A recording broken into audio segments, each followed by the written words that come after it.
In this video, I'm going to share my experience doing lesson 1 of Drawabox. I'll take you through the exercises that were done during lesson 1 and little bits of information that I learned, my experience and how I felt about each exercise. Trust me, some were a lot easier than others, and the feedback that I got from my crew. Hi, I'm Phoebe and welcome back to my channel Photos Creations, where I take you on my journey of starting and running a book-centered art business. So first things first, what is Drawabox? I briefly went over this in one of my past videos, which I'll put up here. Simply put, Drawabox is a set of exercise-based lessons that focus on the fundamental. At first, they focus on the basic mechanics of mark making and how to use your arm. By the end, you develop a strong understanding of form, 3D space, and construction. So in lesson 1, we focused a lot on lines, then we moved on to ellipses, and then boxes. There were separate exercises for each of these with separate homework that you have to submit if that's what you wanted to do. One of the first things they explained was how to use your arm when drawing. We tend to use a lot of wrist movement because we're used to writing. So wrist movement is really good for details such as writing and any tight details. And that is because the movements are very tight and you've got quite stiff control. Also, there's not as much of a range of motion compared to the elbow, which clearly has more, and then the shoulder. Clearly I'm not drawing like this.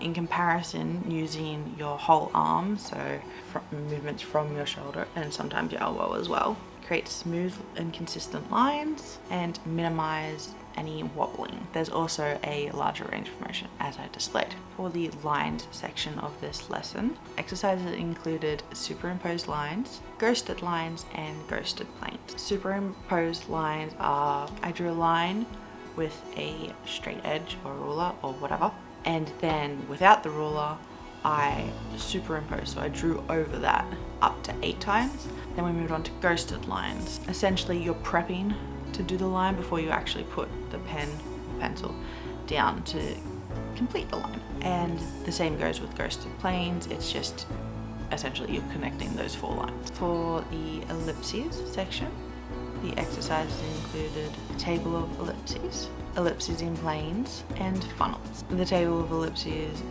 included many different ways of doing them, with a line through a certain box, so you're making them smaller or larger depending on what way you're going, and you just have to fill the boxes with ellipses as much as you can and being consistent with sizing or the varying of sizing. Ellipses in planes, we used our previous exercise of the ghosted planes and we drew ellipses within those planes. And then for the funnels, we drew a funnel and then had the ellipses growing in sizes, and also later doing ones where they were increasing in sizes in height as it's coming. So you've got the funnel as it's coming out of the funnel, and then also we did one so they'd start out small and more in the center and increase in width as they went through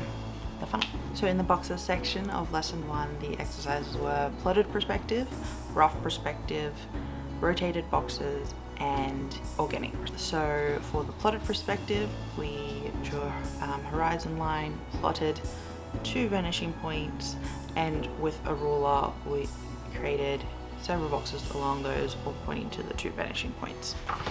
For the rough perspective, we again horizon line, we did 1 point, 1 vanishing point this time, and didn't use a ruler.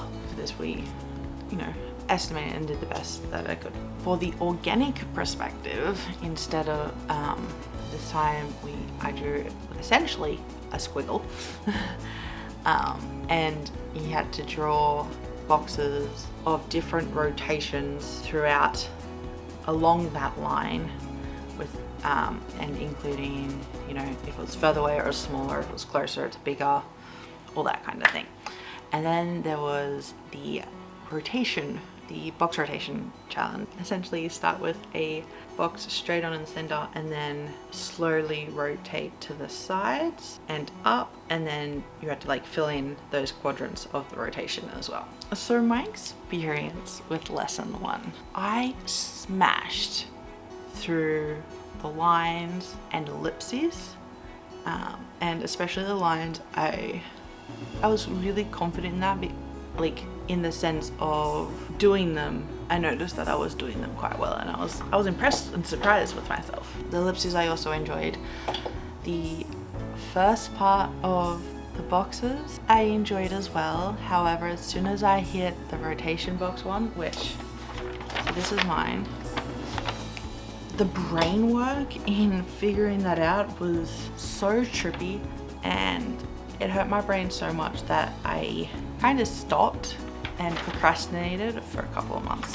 I did complete lesson 1 in 2025, mid to late 2025. And it took me, several months, and like for at least 2 to 3 after I hit the rotated box challenge, I like stopped doing anything, which is really bad, especially because like I was making such good progress through it.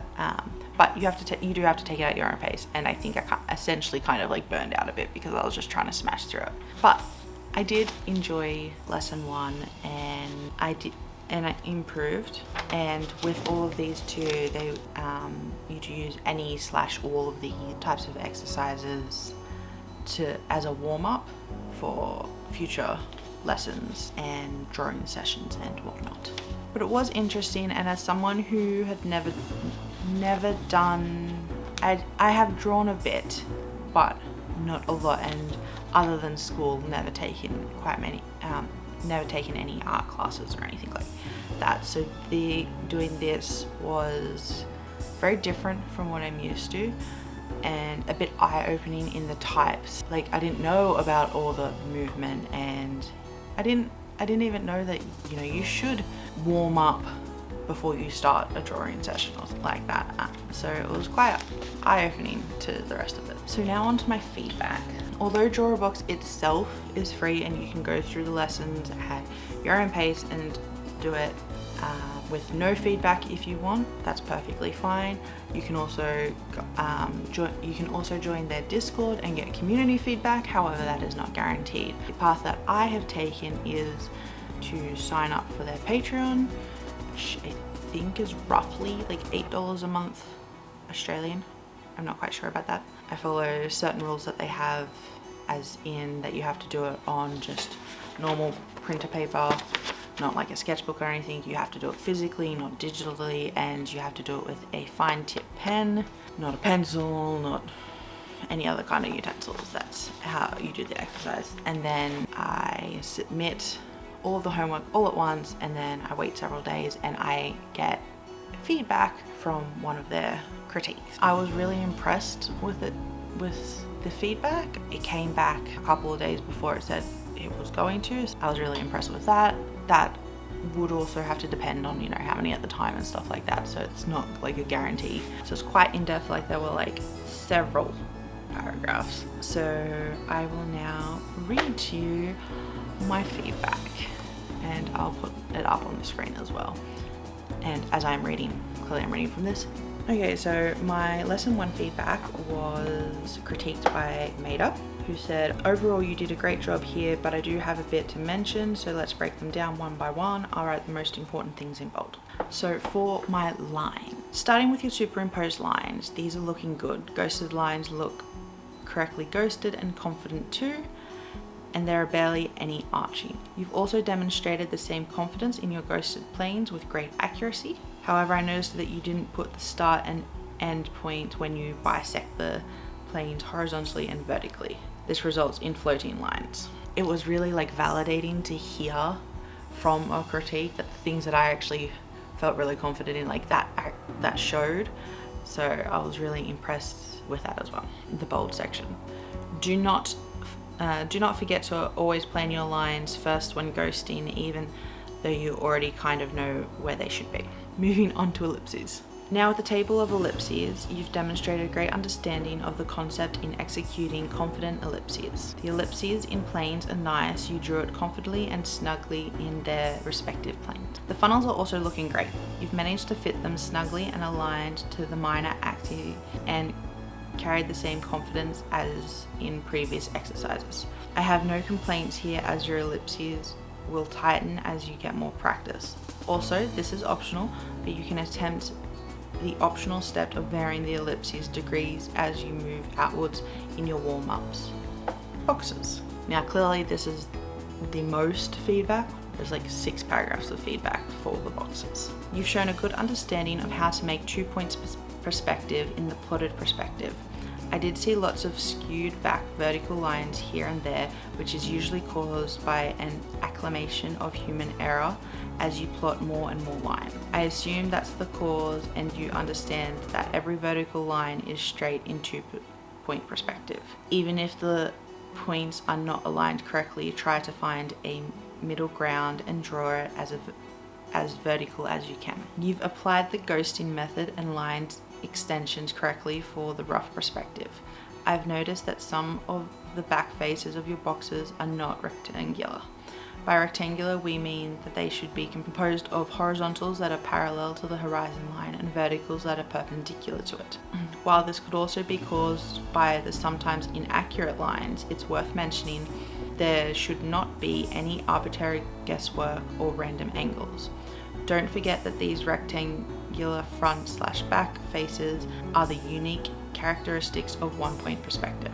As a notoriously most difficult exercise in this lesson, you've done a great job at the rotated boxes. You've rotated them pretty well while making sure to move the converging lines and use neighboring elements to deduce the next orientation of the box, which is the whole purpose of this exercise. I will say for this, I was like so mind blown that that was my feedback for the rotated boxes, because like I said, the rotated boxes for me was like the hardest one. So much like mental capacity went into it, and like there was such a block that I stopped for a few months. So I was really impressed that it was acceptable and decent, and yeah. I was really proud of that. Finally, organic perspective looks great as well.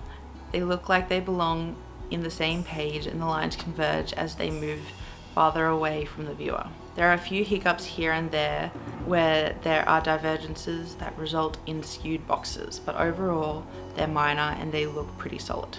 This will get more relevant as you get to the box challenge, but any hatching from this point on should also be done with the ghosting method.